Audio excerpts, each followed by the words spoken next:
A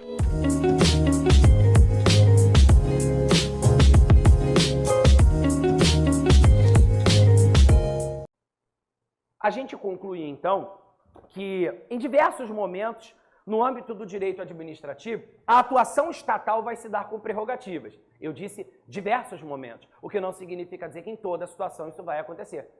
Vem cá! Essa relação jurídica envolve órgão público ou entidade pública? Envolve.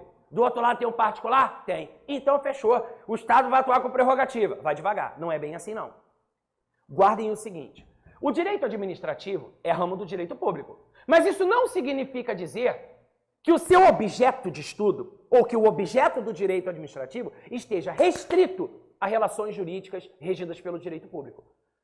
Mesmo sabendo que o direito administrativo é um ramo do direito público, e isso é inequívoco e imutável, em alguns momentos você vai ver, sim, órgãos e entidades públicas participando de relações jurídicas que envolvem o direito privado.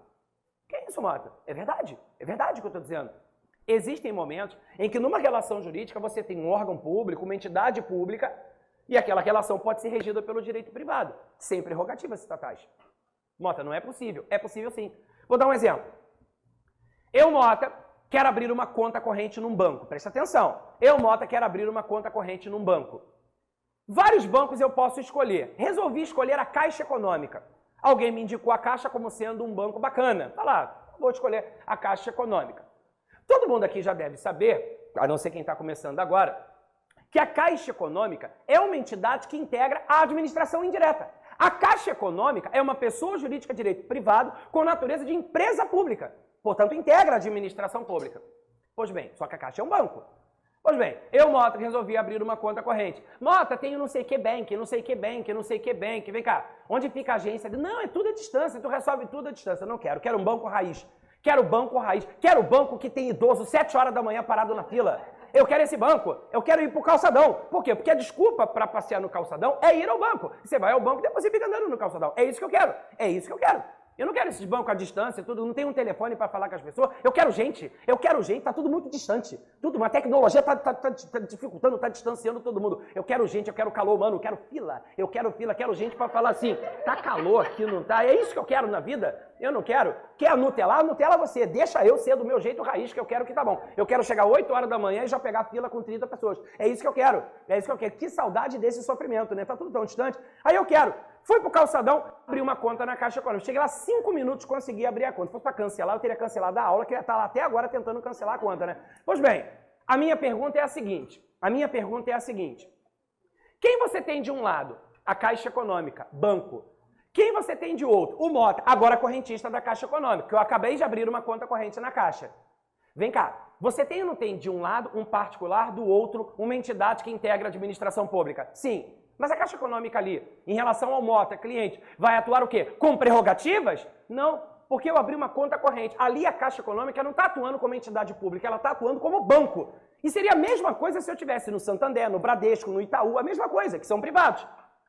Pergunto, a abertura de conta corrente na Caixa Econômica, só porque o banco é banco estatal, integra a administração, é um ato administrativo? Não, porque para ser um ato administrativo propriamente dito, aquele ato precisa ser regido pelo regime jurídico de direito público. E a relação banco-cliente não é regida pelo direito público, é regida pelo direito privado. Perceberam? E qual banco que tu vai abrir a conta? No Santander. É privado, né? É. Ah, então essa relação aí é privada.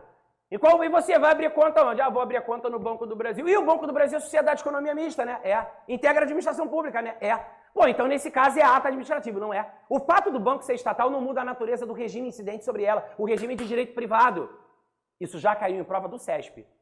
A abertura de conta, dá um Googlezinho aí, ou um que concurso aí que você procurar, você vai ver. Já teve prova que perguntou, a abertura de conta corrente em banco estatal é considerada ato administrativo. Errado.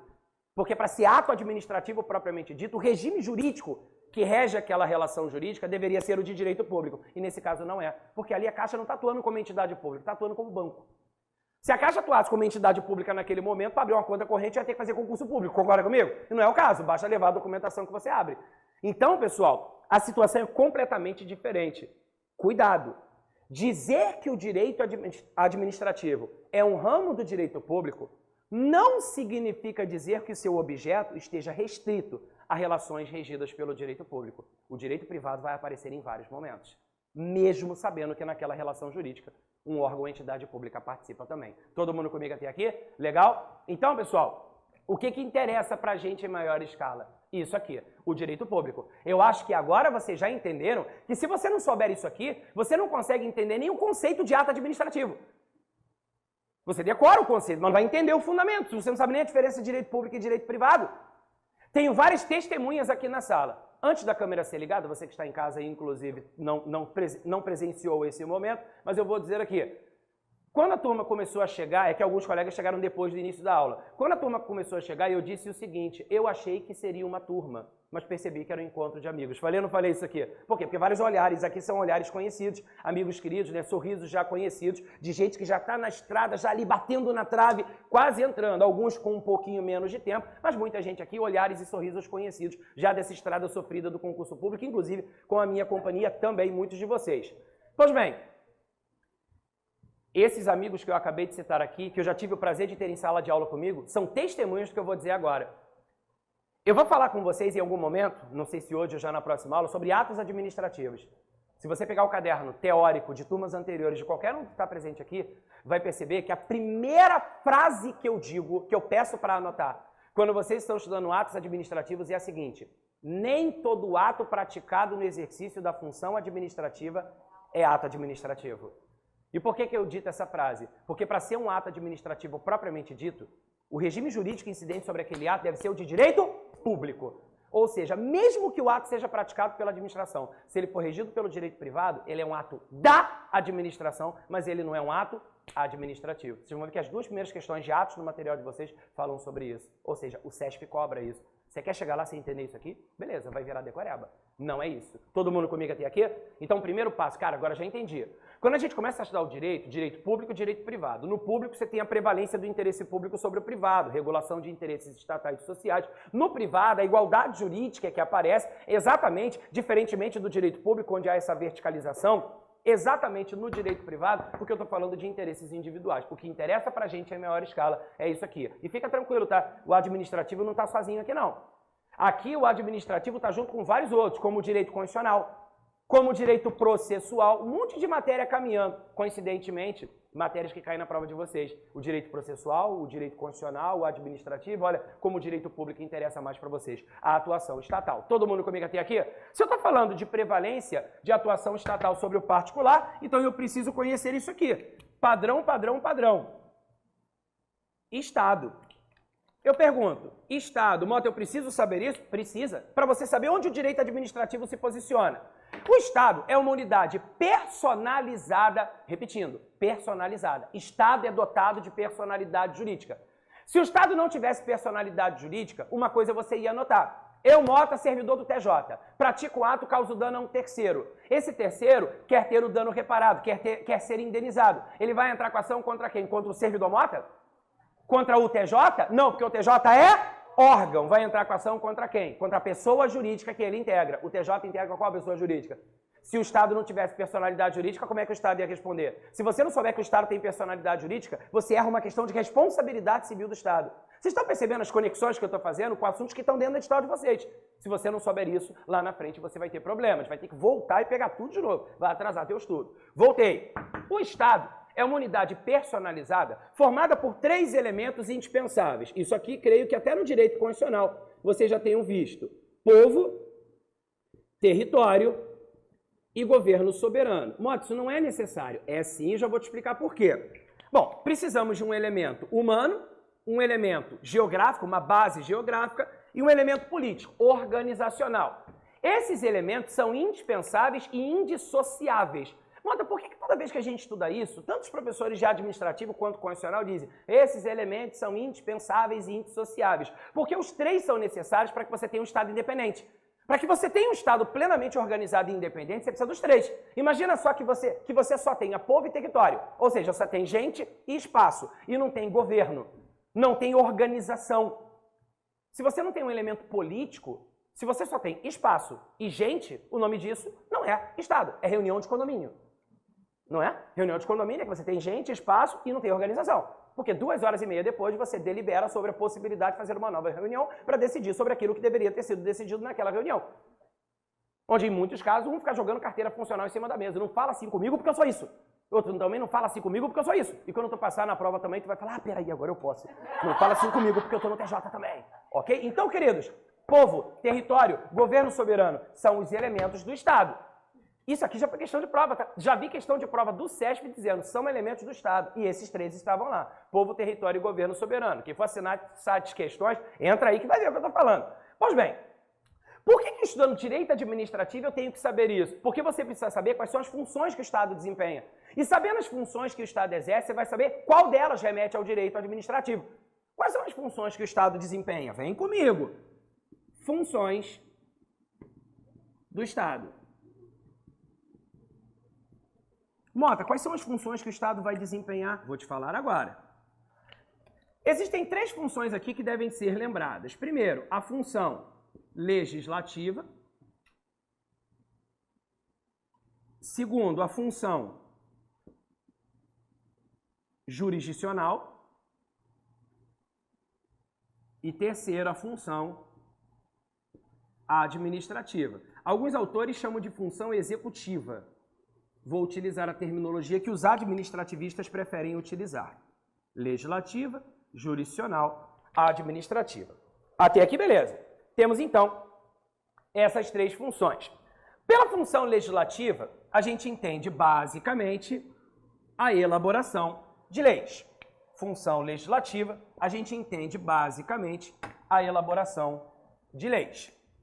Função jurisdicional. Jurisdicional, lembra que palavra? Lembra que palavra? Jurisdição. Joga no rascunho aqui comigo, é rascunho. Jurisdição. Divide esse termo no meio. Jurisdição. Juris lembra iuris. Iuris significa o quê? Direito. Dição lembra dicção. Diction significa dizer. Dizer o direito. Ou seja, essa função jurisdicional, função de dizer o direito, é a função de aplicação da lei aos casos concretos. Se houver um conflito de interesses, aplica-se a lei. E ainda a função administrativa ou executiva, assim chamada por alguns autores. Essa função aqui é a função de administração da máquina pública. Mota, qual a função de você falar sobre isso? Aqui, vovó, é a seguinte. Veja, o Estado tem 3 funções. 3 funções. Cada uma delas, obviamente, né, tem uma natureza, mas concomitantemente o Estado todo dia, o dia inteiro, precisa fazer isso aqui. A pergunta é, o que o Estado vai fazer? Ele vai escolher o que fazer e deixar de lado o que ele achar que não tem que fazer? O Estado acorda, espreguiça e fala, cara, hoje é dia, vai fazer aquela selfie, hoje é dia de legislar. Claro que não. Claro que não. O Estado tem que todo dia, o dia inteiro, fazer isso aqui. Eu costumo fazer uma analogia, e quem me conhece sabe o quanto eu sou chato com isso, com organização de estudo. Você vai estudar para concurso público, tem gente que tem a audácia de acordar e escolher a matéria que vai estudar. A pessoa acorda, espreguiça e fala, hoje eu vou estudar constitucional. Aí no dia seguinte está escrito lá no papel dela que ela precisa estudar português. Ela, português é muito chato, cara, vou estudar constitucional. Aí no terceiro dia fala assim, cara, já estou no embalo, vou estudar constitucional. Aí quando sai o edital, escolhem a banca, fala assim, cara, português, cara, pô, não sei o que acontece comigo em português, que eu não consigo render. Será que você não sabe o que acontece? Será? Sabe o que acontece? Você acorda e escolhe a matéria. Você espreguiça e fala assim, hoje eu vou estudar isso. Filho, não é assim que funciona. Se você tem filhos, você sabe o que eu estou falando. Filho em idade escolar. Quando o teu filho acorda, ele sabe qual é a aula que ele vai ter na escola. Ele não chega lá e fala assim, oi pessoal, professora de matemática aqui, fala, não, eu quero história. Ah, desculpa, deixa eu ir lá chamar o professor de história. É assim que funciona? Criança escolhe a matéria que ela vai ter? Se criança não escolhe a matéria que vai ter, por que você vai escolher? Por que você vai escolher? Me fala. O mínimo que você tem que ter é na noite anterior definido o que você vai fazer na manhã seguinte. É o mínimo do mínimo. Porra, Mota, mas eu não gosto dessa matéria. Meu filho, chama-se disciplina. E adulto tem que ter. Quem faz o que gosta é criança. Criança faz o que gosta. Pode reparar, quando uma criança, uma coisa não acontece do jeito que ela quer, a criança não chora? Esperneia? Você vai fazer o quê? Eu não quero pagar esse boleto, não quero. Adianta? O boleto vai ficar olhando pra tua cara falando assim, me paga, neném. Não adianta. Pode chorar, seca a lágrima e vai ter que pagar. É disciplina. Disciplina é fazer até o que você não quer fazer, mas sabendo que aquilo é necessário para alcançar o que você precisa alcançar. O nome disso é disciplina. Se não fizer, vai ter gente fazendo.